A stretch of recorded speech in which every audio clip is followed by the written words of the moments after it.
You're now live. Hi, good evening, everyone. Welcome to our New and Pensions Committee. My name is Nerissa Onsay. I'm chair of this committee. So if we go around to introduce ourselves, I'll start with those in the room. Josh? Yep, Councillor Joshua Garfield, Vice Chair of the committee. Councillor John Gray, West Ham, member of this committee. Councillor Niloufer Jahan, member of the committee and Deputy Cabinet for Environment and Sustainable Transport. Thank you. And just for those on Zoom or watching on YouTube, Councillor Winston Vaughan's just entered the room as well. So for those attending via Zoom, do you want to unmute yourself when I say your name? I'll start with Stephen Wild. Yes, Stephen Wild, Head of Pensions and Treasury. Thank you. Pete? Pete Smith, Scheme Investment Advisor. Thank you. John Saunders?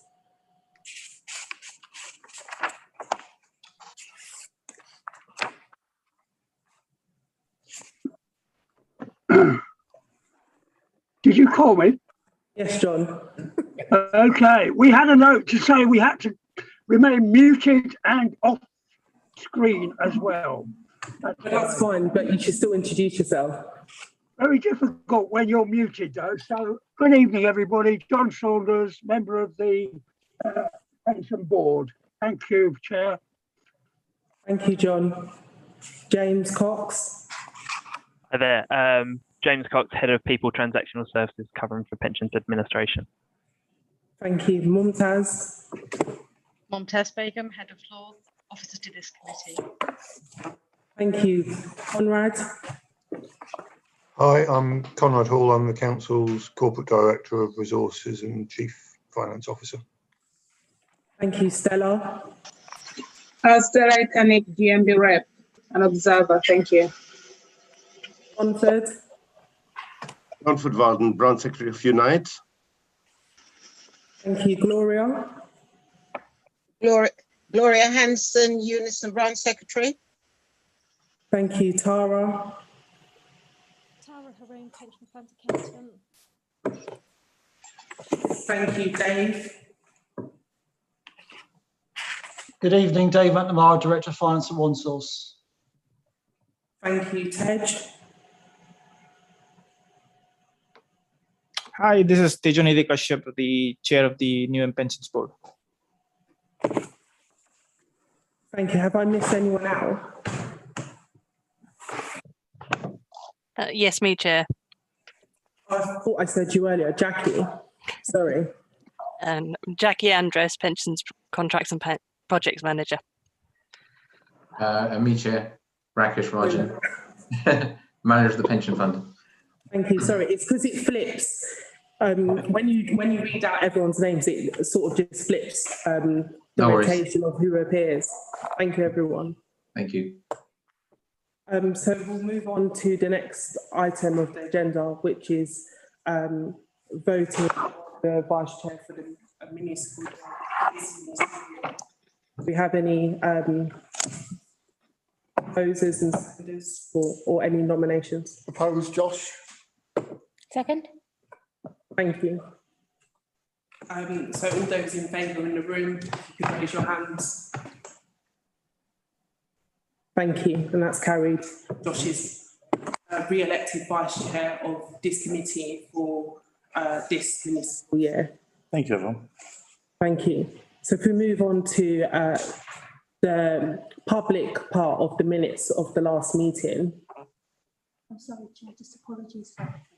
Sorry, are there any apologies for absence? Yes, Chair. Apologies from Councillor James Asser and from Tony Fernandes, who's the Pensions Committee Observer for Unite. Thank you, Pauline. Are there any declarations of interest from members in the room? Thank you. So if we move on to the minutes of the last meeting, I'll take that as read. Do you all agree that's the accurate record of the last meeting? Agreed. Agreed. Thank you. So if we move on to the pensions administration update, we'll take that from Jacqueline. I'll take that as read, but I don't know, Jacqueline, if you've got any comments that you'd like to add to this report before we take any questions. And then obviously we'll hear from Tej as the Local Pensions Board Chair as well. No comments to add at the moment. Thank you. Any comments from Tej? Yes, so I just wanted to, well, give an update about the board plan as well as the annual report. Oh, sorry, that's my son in the background. It's great timing. So this is the second year that the board has met with the current members, and last year was challenging, but the focus we had on the board was to bring the board members up to speed with the requirements of the regulations and develop knowledge of the pension administration process. The board reviewed the performance of the administrator by closely reviewing the MI, like breaches, complaints, etc. And what we didn't do, however, is get involved in the investment strategy, the funding related decisions which the committee made. So it's important the pensions committee engage with the pensions board on all matters with regards to the pension fund, including the investment decisions as well as funding. So we need to do that together, because we need to make sure that the statutory and regulatory requirements are met. So that's something that I think we need to improve on for next year, that engagement between the two bodies. The other things we'll look at next year is communication. So we want to make sure that we check how effective the communication strategy of the board of the fund is, and how we are ensuring young people and people with low incomes are engaged with. We also want to look at record keeping, how's the data held and how it's handled, how to improve data quality. A key theme we've observed is cybersecurity. So last year we've had many cases where the ransomware related incidents where entire hedge funds and ETFs could not access their funds, as well as the custodians couldn't access the funds. So we need to see how well we are equipped as a pension fund to handle such risks. And finally, we look at themes like ESG. So I know ESG is a key theme, especially in this borough. And I think last year we updated, or 2 years back we updated to incorporate ESG criteria in decision making. It's important to balance that with the requirement of making sure that the fund and the scheme members the outcomes are kept in mind, because in a stagflationary environment like this, it's important that high energy prices, high energy stock prices lead to great returns. But if you have ESG criteria, you balance that out, and we may need to make sure that the right outcomes come to the scheme as well as the fund members. So those are some of the things we look at. So I wouldn't want to get into the details of the reports, but if there's any questions, you can reach out to me in the forum or outside as well. Thank you. Thank you, Tej, for your comments. And I think we can all agree it's good to have the Pensions Board operating again after a brief period of not being active. So thank you for your report. Take any questions from members. John? Ted, it was a really good report. I'm just wondering, we're going to discuss elsewhere about automatic enrolment is going to be happening early next year. Would the pension board be able to assist officers about this? Because it's really, really important that we try to encourage as many people as possible to remain in the scheme after they're automatically enrolled, rather than leave. And it's a bit of a hearts and minds battle that we need. And I noticed there's very good employee trade union representation on the pension board, and certainly we would need to have the trade unions on board about persuading people to stay in the scheme. We have commenced planning for automatic enrolment, including with the pension board on designing our communication plan. So yeah, one of the things we definitely want to do is to be agreeing with the unions on how to proceed, and what ideas we can have to try and best persuade people that this is a good use of their money and keep them in the pension scheme. But the general consensus appears to be that some people just will not stay in, so we've got to try and work very hard to change their minds, but we are working on that at the moment. What about the pension board? What are they gonna... Yeah, it's a key theme for us. So yeah, we're constantly challenging the administrator about this, and that's something we look at. My son. It's fine.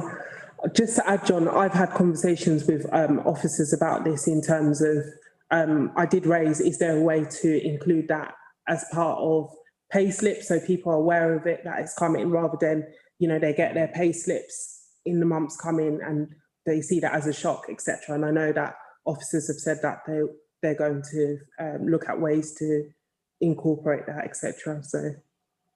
Yeah, I mean, just a quick supplementary, as controversial as 50-50 was, or it still is, it's still better than nothing. So we need to absolutely that information on the 50-50 scheme is intended to be part of our all of our communications, including leaflets and things like that, so that it is an option. Please don't just completely leave the pension scheme. Please consider this as well. Thank you. Nilufer? Thank you. Just following up on that question, and in terms of how we're communicating to employees, have we seen a trend or a pattern in who's opting out of the pensions? If so, could we use that information and data to tailor our communications?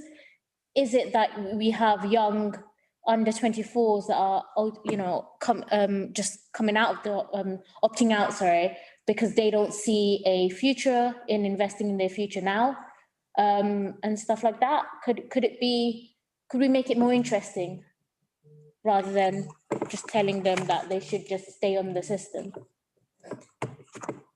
Well, we haven't got a full list, full breakdown report on the people who have been opting out, but in general sort of trends, it is some of the people in their early stages of working, and it is also generally those who are in the lowest pay positions as well, especially part-time people who only work a few hours per week, and therefore really feel that they cannot justify the money coming out to when they have so little coming in anyway. Yeah. But we are trying to vary our communication so that it does try and attract as many different people into the scheme as possible. Yeah. Thank you. Winston? Yeah, thank you very much, Chair. I want to refer to page 29.2 and 9.1. And I think it's 9.1 which states an issue was brought to member and officers' attention. And you said that was quickly resolved. Well, how quickly was it resolved? Within a few days. A few days? Yes. Okay. And this happened recently, did it? About a month or so ago. We were all copied in, Winston, into the email. Yeah. Okay, and further on, in terms of members dropping out of this scheme, have you got any percentages of that statement? Not to hand, no. We'd have to go and run reports on the number of people on payrolls. Hang on. I was going to say, just to jump in, yeah. So we are looking at doing sort of a full breakdown of positions that are currently out of the scheme. Last time we did that, it was predominantly sort of the manual-based roles that were opted out of the scheme. We have, following sort of our last board, we kind of got steered in the direction of obviously the schools is the big base. Unfortunately, it's not the group of staff that we pay, so we don't have direct access to sort of who's in and who's out of the scheme. So we've started communications with MPW around the automatic enrolment process, and they're going to be supporting us through that. And also members on the board have volunteered their services of promoting the importance of pensions in the upcoming automatic enrolment as well. So yeah, so we kind of feel as we get moving in the right direction to make it a success in February. Okay, one other, and forgive me if I don't get this accurately because it's something which I have in my head, but I read. Could you explain the 3-year rule in terms of where members opted out? Then according to legislation, they have to be replaced within 3 years. I'm not quite sure if you understand that clearly, but that's basically the sentiment of what I want to question you on. So the automatic enrolment legislation rolls around in 3-year cycles. So yes, if on the 3-year anniversary of our original enrolment date, we are required by law to bring back into the pension scheme anybody who has previously opted out of the pension scheme, although there is a facility that those who have opted out within the last 12 months prior to the re-enrolment date do not have to be brought back into the pension scheme if we so choose. But everybody else who were brought back into the pension scheme and then immediately opted out, we have to bring them back into the pension scheme on our automatic re-enrolment date. And that includes those members who have opted to go into the 50/50 scheme must be brought back into the full scheme, and then they can again opt to go back into the 50/50 scheme if that is what they so choose. Sorry again, Chair. What do you mean by must? Could you expand on that, please? Well, it's must be brought back into the scheme. We have to start taking their contributions again. So they've elected to stop paying the contributions, but when the re-enrolment date comes back in, we by law have to start deducting pension contributions from them. Thank you very much, Chair. Thank you. Thank you, Luther, then Josh. Thank you. My question is actually just following on from Tej's report. He specifically mentioned that we need to work more with the pensions board, especially when it comes to making investment decisions. This is my first time, I think, being on the pensions committee with the pensions board up and operating. So my question is just in regards to governance. How's it going to work? So will we have the pension board's opinion on matters of investing prior to our quarterly strategy review meetings or at pensions committee? What's the process?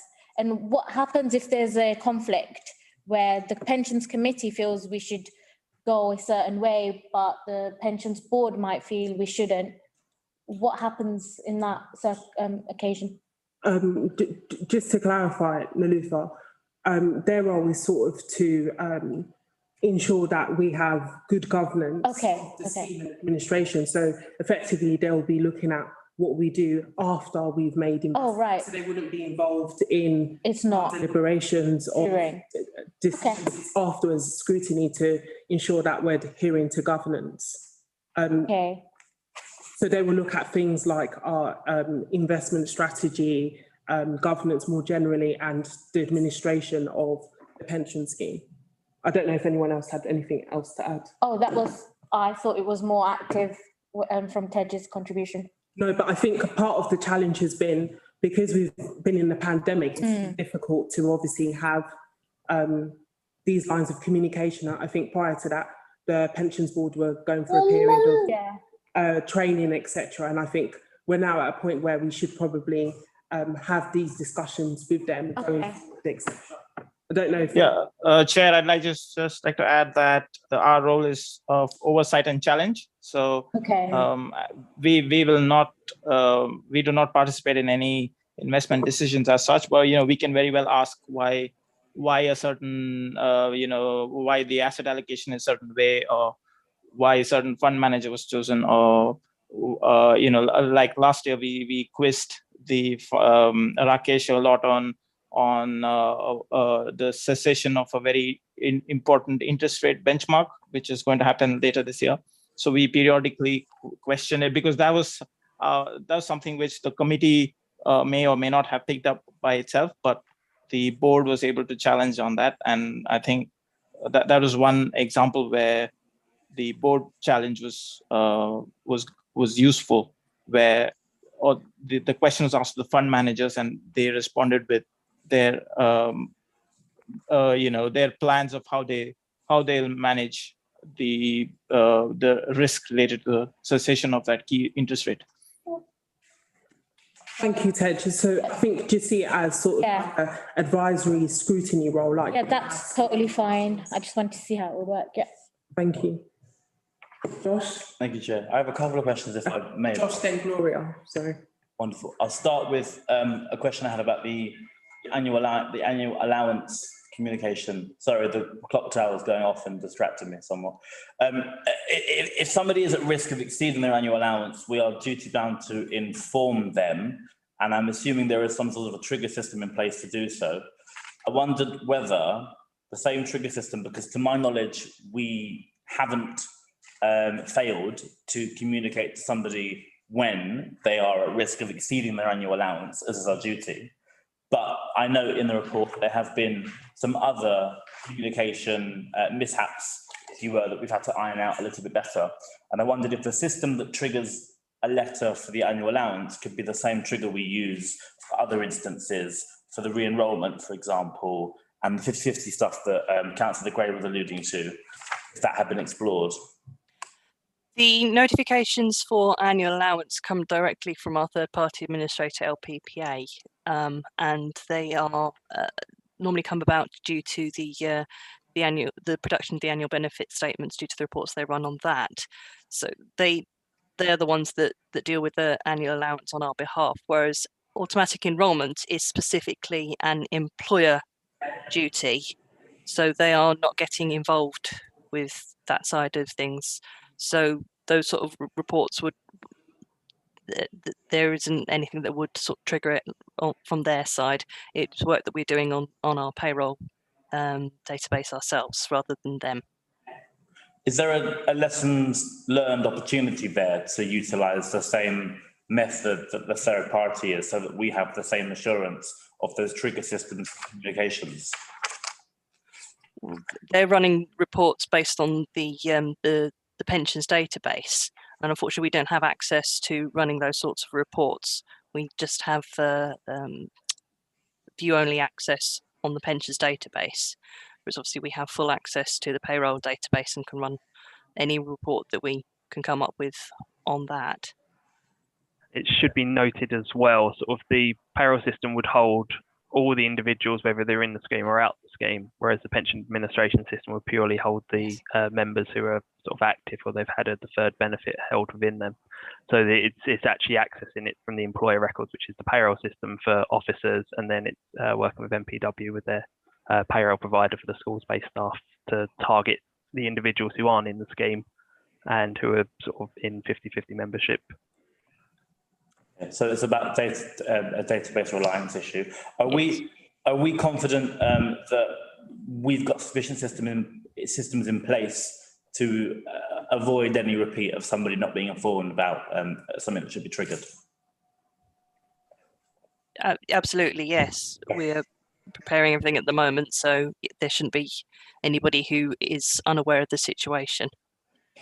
Excellent, thank you. I have more questions, but I'm happy to go after Gloria, Chair.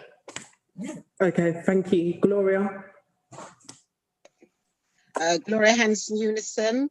Across the council, restructures are going on. Even within like the cleaning services, the cooks, although they're not directly employed by Newham, a lot of them are being made redundant because of the restructure.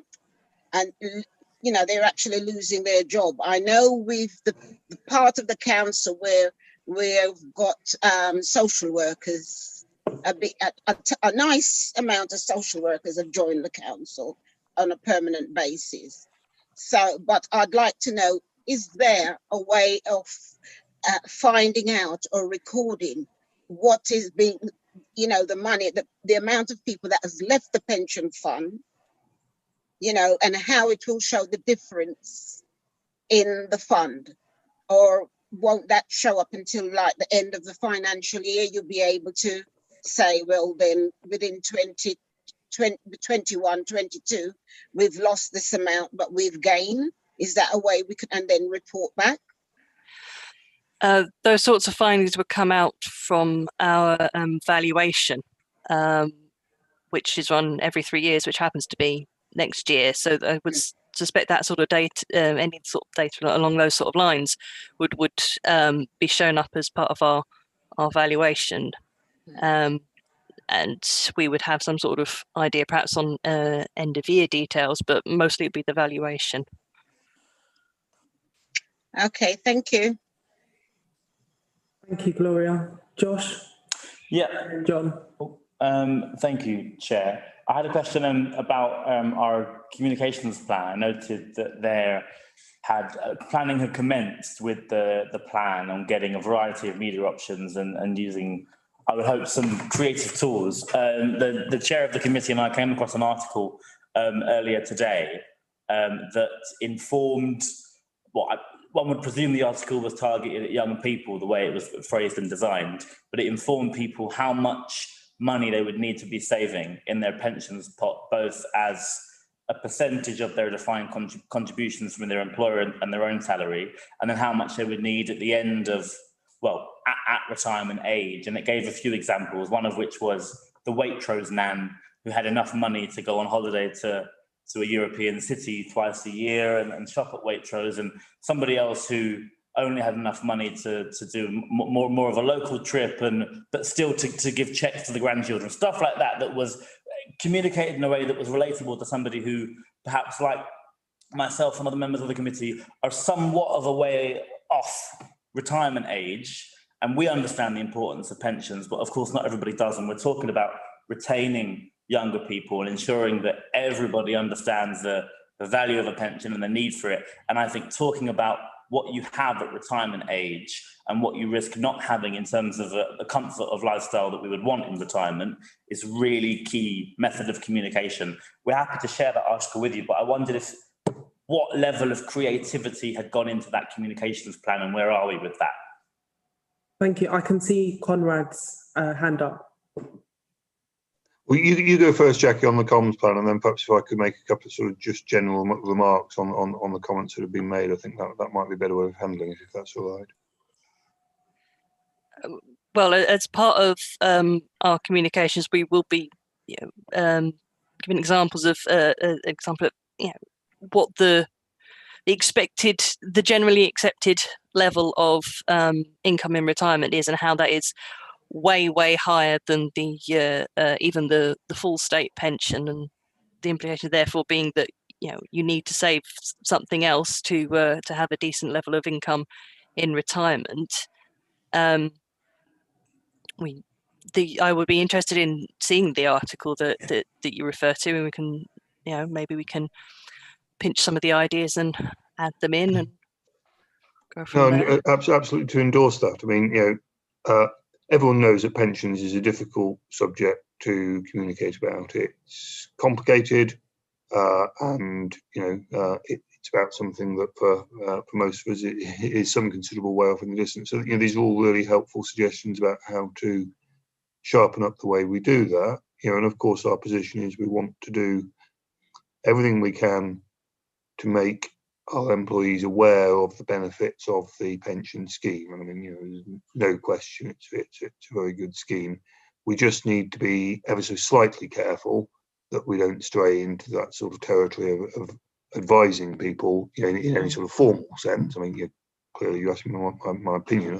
It's a good scheme. Everyone knows that it's a good scheme, but we do need to just be ever so slightly careful with the communications that we put out, that we don't stray into sort of kind of suggesting that we're actually advising people on decisions they should make about their pensions, because ultimately what our role is to provide good, helpful information in a relatable form, so that they can make their own informed choices, because it is ultimately, of course, their money. Thank you, Conrad. That's very helpful. Yeah, just 2 quick points. One relates to what Councillor Vaughan brought up on page 21 of the Yellow Book regarding that,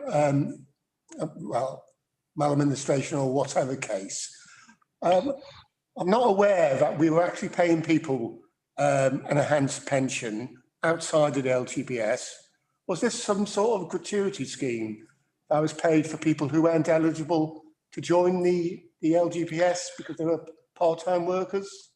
No, this is actually left over from the Inner London Education Authority, in that we have a few people on on our payroll, pensions payroll, where we are paying what is their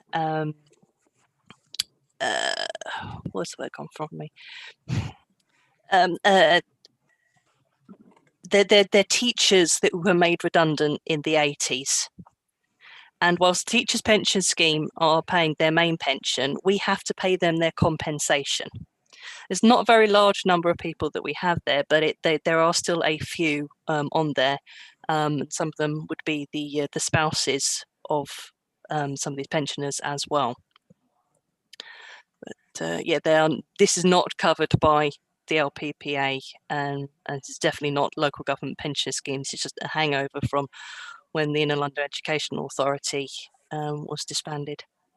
And just to add to that, of course, I mean, perhaps just illustrates the complexity in pensions. I mean, clearly, one mistake is one mistake too many, but just given the complexity of it, I mean, it is regrettably impossible to run a scheme like this, where occasionally some mistakes don't happen.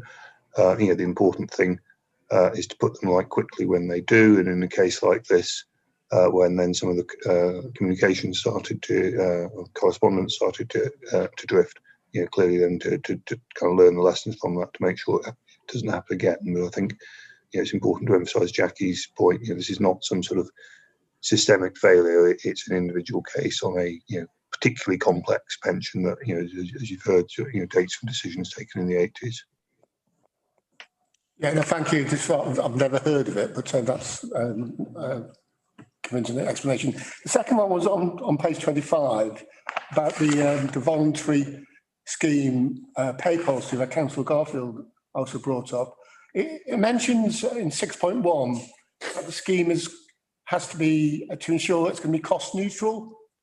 It doesn't explain how we are going to make it cost neutral, because I can imagine these calculations are going to be quite complex, and would we have to get advice from advisors on this? So, I mean, how do we make sure, because this isn't our problem, to be absolutely frank, how do we make sure that these, let's be blunt, I assume highly paid individuals are paying towards any extra costs, if any? It can actually affect somebody who's just managed to have a couple of years of generous pay rises, fairly generous pay rises, and have final salary membership of the pension scheme rather than simply affecting the highest paid. But the idea is that the calculations that are made for annual allowance and scheme pays are based on guidance and factors that are provided to us by the scheme, by the Government Actuaries Department. So they are scheme-wide calculations. They're not just for Newham, and those factors are the calculations that have been made to generate those factors by the Government Actuaries Department are what ensures that it is cost neutral to the scheme as a whole, rather than just simply for Newham. So we perform these calculations just simply based on, we have been given this information and this is the formula to do it. So it's not something that we have come up with ourselves, and therefore we don't have the full rationale behind how the factors have been created. But Government Actuaries Department, I would have thought, have spent quite some time coming up with them, and I'm not going to question an actuary. I could make a joke here about between the actuaries and accountants, but I won't. No, but so we're assured our costs, any extra costs, will be neutral. Yes, yeah. It's maybe a little bit of extra administration, but that is simply what it is. There's no actual cost to the fund as such by allowing a member to do this. Otherwise, we wouldn't be doing it. Thank you. Thank you, Jackie. Winston, and then we'll move on. Yeah, okay, I'm going to be rather quick. What I'm trying to understand the mandatory scheme pays and the voluntary scheme pays. I wonder if you can just explain to us simply what that means.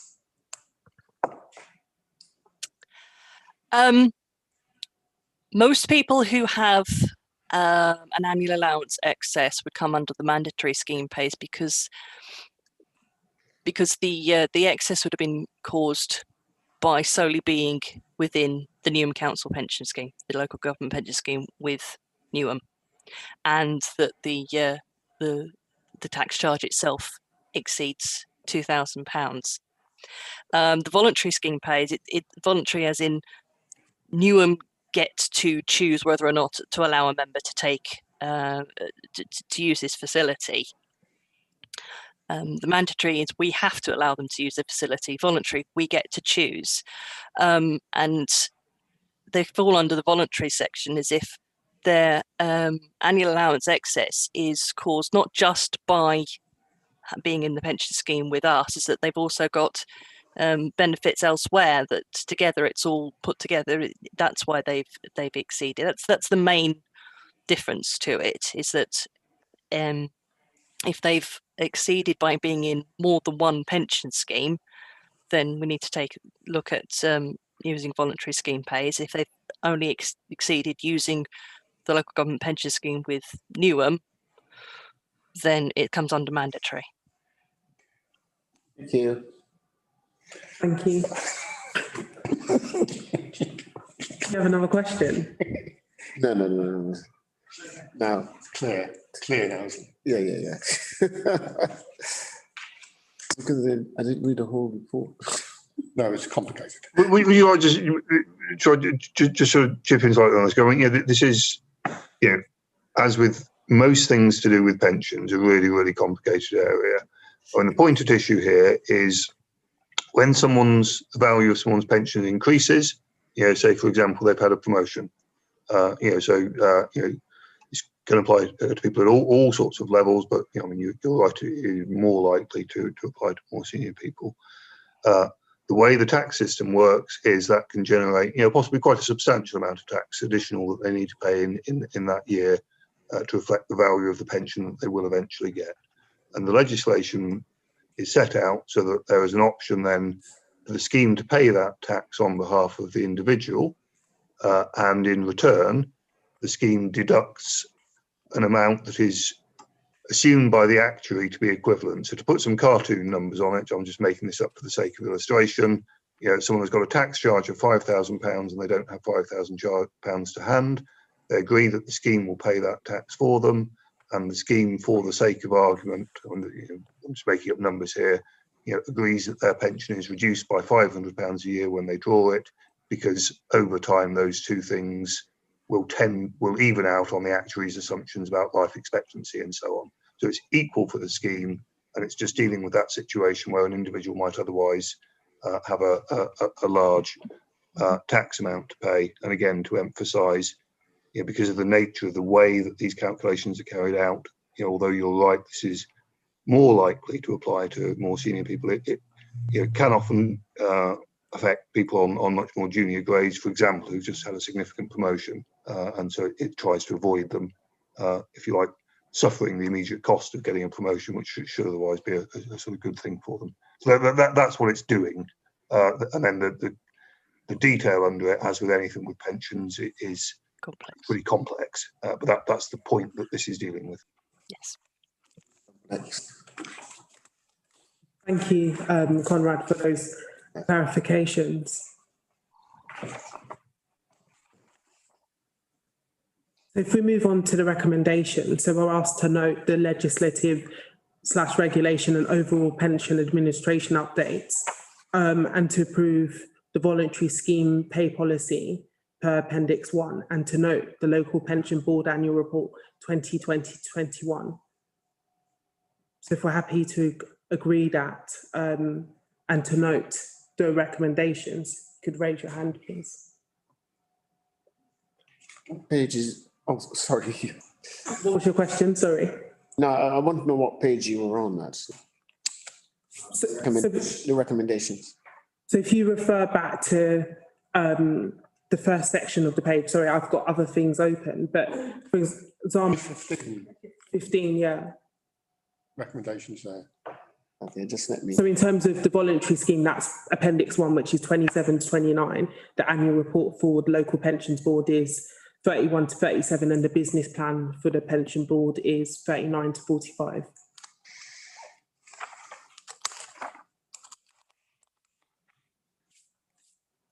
Have you managed to? I've got it, yeah. Refers to legislative regulation. Yeah. Voluntary scheme pay policy in Annex A, Appendix 1. Yeah. Okay, and then there's 3. Yeah. Okay, thank you. Sorry, could we say that again, just because whoever's listening? So to note the recommendations and to approve the voluntary scheme pay policy per Annex 1. Thank you. So just to pass our thanks on to Jackie and James for this report, and Tej and the rest of the local pensions board, and hopefully we'll have more time in the coming months to speak face to face to discuss the work that we're doing. So thank you again for your report. It's been very helpful. Thank you. So if we move on to the pension fund business plan update, so that's pages 47 to 226. Rakesh will present this report. Yeah, thank you, Chair. So within this, we have a number of items. We have an update on the recent meetings that have been happening with the London Civ. And that has, the last one I think was on the 17th of September. They also outlined the new fund launch pipeline, key staff updates. There was a consultation that was given on cost cap by the government actuary department, published that. And because it's of the technical nature, this was actually done by the funds actuary, Barnett Waddingham, provided a response for that. And within the body of this report, this has actually been provided by the actuary, just to give it, to make it more sort of user-friendly in terms of what they're looking to do. My understanding is that it's still ongoing, so we should be getting further updates by the time we have the next committee meeting. In addition, we have item 4, which provides the updates on the quarter for the budget monitor and also for the cash flow. And then on item 5, we have the draft pension fund accounts for 2020-21. These have been produced, they include the pension fund accounts, and these were presented to committee at its meeting on the 28th of July. My understanding is that if there are any other changes to this from audit, then the committee would be happy to delegate to the Section 151 officer in consultation with the chair. The pension fund accounts went through to audit committee on the 30th of September as part of the council's accounts, and I believe they've now been completed. We also have updates on LGPS knowledge and skills, really talking about the code of practice and the skills and knowledges which are required by committee members and officers. There is a link to this, and it really is sort of leading on to what we're already doing in terms of the skills, knowledge and skills and training questionnaire. And again, we'll be looking to recirculate that shortly for members to update their knowledge and skills within that. Item 7, we provide a table of the recent events that we've had. Just draw your attention to the next committee has now been brought forward to December the 8th, and subsequently the quarterly strategy meeting and the next Fathom Global Economic Update will also be a week earlier, and I'll be sending invites for those shortly. Item 8 is in relation to the National Security Investments Act. This is something that has commenced in the government. It basically provides the government an opportunity to scrutinise certain acquisitions that are made, with, including businesses and investors. And from a council perspective, it would give the government an opportunity to actually look at any acquisitions or any kind of investments that we made. they can be called in by the government. Item 9 is in relation to the Task Force for Pension Scheme Voting Implementation. This is something that was set up by the Minister for Pensions and Financial Inclusion in December 2020. It focuses on how to facilitate more voting and better quality voting for occupational pension schemes. And the main change would be that the trustees will need to have their own voting policy within the investment strategy statement, which is something that we'll be looking at and working with the scheme advisor on. Those, Chair, are the main headings and the main areas that we've covered in the Pensions Business Act. Thank you, Rakesh. Any questions for Rakesh? John? Can I just clarify, part of this item is the draft annual report? Yeah. Yeah. And I just get linked in what we discussed about encouraging people to remain in a scheme or join in a scheme. And also page 114, the membership age profile of the scheme. And it's interesting, there's 22 pensioners or their dependents who are over the age of 100. So they've probably had a pension for longer than ever worked for Newham. But also again, I've sort of brought this up before, you notice the number of dependents. Some people have sadly died under the age of 20. My maths isn't very good, but it's about 40. So again, it's proven, because I do believe that sadly a member of our staff was actually killed in an accident a few years ago, and he wasn't in the scheme, and he had a partner and 2 very young children. And of course, he didn't get a penny. They never got a penny. So people forget it's an important source of life assurance. I can remember the joke now, just changing to be serious, about not arguing with actuaries. I used to have a former girlfriend who was an actuary, and we were always arguing. Anyway, sorry.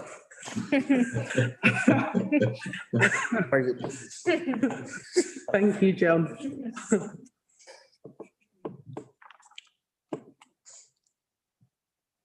That's it. That wasn't really a question. That was a comment. Comment, yeah. Comment. Suggestion. A useful suggestion. Yes. Thank you, John. Does anyone else have any questions? Or general comments? I think I asked my questions at the audit committee, actually. What did you say? Yeah, we went to the audit committee, so. Oh, yes. I put. I suppose it's worth pointing out, as mentioned in the report, that we did last year's pension awards win Good Governance Award, and that is something that I think we probably celebrated on the record at the time. But given that it's now in the report that's been published, it's probably worth pointing out for the minutes that there is, recognition for the hard work that's gone into this plan and ensuring that it is fully funded and we are hitting ESG targets. And I particularly noted the fact that we are, in a way, I wouldn't want to use the word dragging, but I can't think of a synonym, dragging the London Civ with us when it comes to ESG and achieving net zero and making those sorts of targets based on targets that they've created as a result of us and other Civ members' commitments to ESG. And I think that's definitely worth commending officers and yourself, Chair, for. Yeah, and the whole committee. So, thank you. Oh, I just wanted to add, actually, I'm sure it's fine to, I don't know if I should raise it at AOB, but I'll raise it now anyway. We've been shortlisted for Best Climate Change Strategy for the LAPF Awards. Okay. So that's good news for committee and officers and Pete and Eva. So well done to everyone. Stephen Timms has retweeted it already. Oh, has he? Yeah. Oh, sorry, I tweeted about it. Good as over the finish line. Sorry.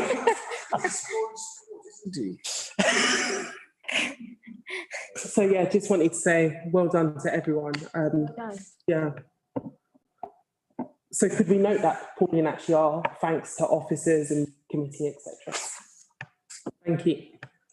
So if there's no other questions, we'll move on to recommendations. So we're asked to agree to draft pension fund annual report for 2020-21 and delegate to the section 151 officer in consultation with myself any changes thereafter arising from audit.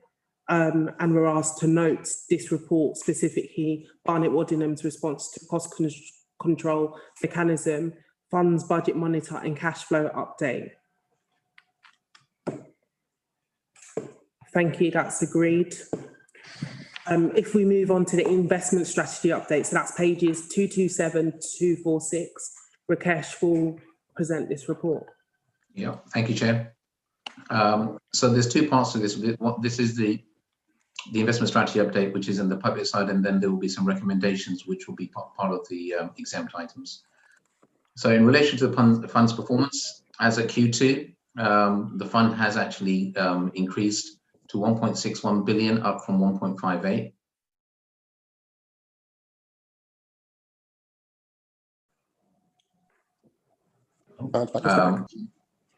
Sorry? We lost you for a second. Can you hear me? Yeah, we can hear you. All right.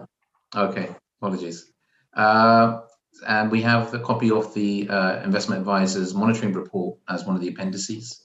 As the chair mentioned in item 3, the LAP investment awards, we just found out today that we have been shortlisted for the best climate change strategy.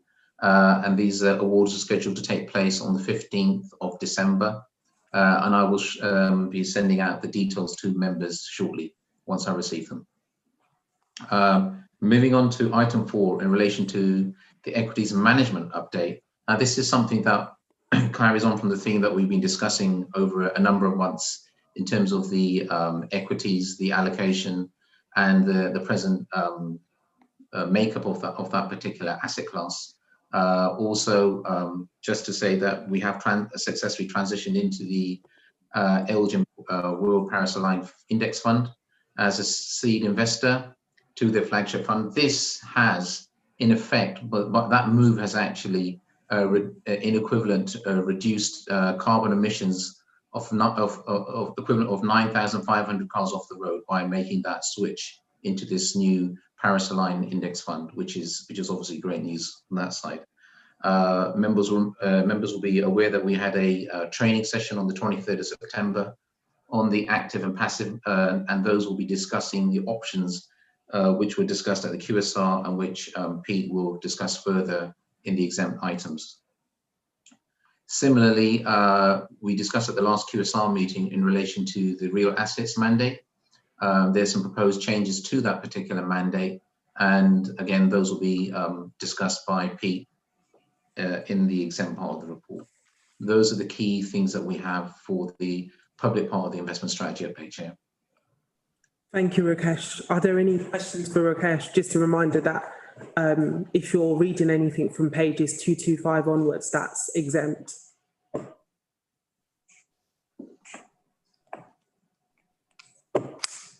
Well, just another comment really, perhaps for Pete as well, as our investment advisor. But in the previous item, we discussed the government task force on improving voter engagement by funds. And I understand who's that major fund manager have announced they're going to allow pooled funds to vote according to share of your funds. So I hope Elgin... BlackRock have made a step towards that, John. Yeah, and so I hope Elgin will review their previous very negative attitude towards this. Thank you. Comment. Any other comments or questions from anyone? Josh? I wondered, there's a display on the screen, Chair. I don't know if I don't know. We need to go. Okay, never mind. This isn't in the exempt pages. I think we're okay. But I'm looking at the fund's asset valuation and noticing that at Q2 on Q1 we're up by 0.01 billion. I want to get the numbers right. And I wondered if that was 0.023 billion. And I wondered if that was attributed to the pickup in the economy on a macro scale, or if we had increased our membership of the scheme to that degree that the fund appreciated by that much in one quarter. Pete, do you want to answer that? Yeah, that's been reflective of a pickup in markets generally as the economy started to sort of kick into gear following the vaccination programs. Okay. Well, that's reassuring because that matches the conversations that we've had in previous committee meetings about the position of the pension funds and our investment strategy. So that's it's always reassuring as a rather layperson when it comes to investment advice, when the investment advice that we receive pans out. So I just wanted to thank our investment advisors for that. Thank you. Conrad? Apologies, struggling to unmute. I was just going to add a sort of general comment on this. I mean, of course, it's sensible to receive periodic data on the performance of the pension fund, and it's, of course, it's important to kind of link that to the advice previously received, and what's going on in the sort of real world, and does what's happening with that. That's all important stuff. Just the general point I'd always make, a quarter is a very, very short time scale for the pension fund. I mean, really, sort of 3-5 year time frame is often the kind of minimum that we should really be thinking about performance on. So just to frame this discussion, I think in the way that we've been having it, this is about ensuring that we're seeing, the fund behave in the way that we might expect from underlying market conditions and so on and so forth. Performance needs to be judged on a much longer time frame. So it's always worth emphasising that point. Thank you, Conrad. I think definitely worth remembering. Thank you. I would wholeheartedly agree with that. Thank you. Any other questions and comments? Okay, so if we look to the recommendations, we're asked to note the revised performance report of the fund's investments, and the strategic asset allocation will be reviewed at the December 2021 meeting. Thank you. So we're now closing the public part of the meeting, so I'll need a proposer and seconder to move us to the exempt part of the meeting. Happy to propose that we move to the exempt part of the meeting and excludes the press and public as per the 1972 Local Government Act. Chair. Thank you. I second that.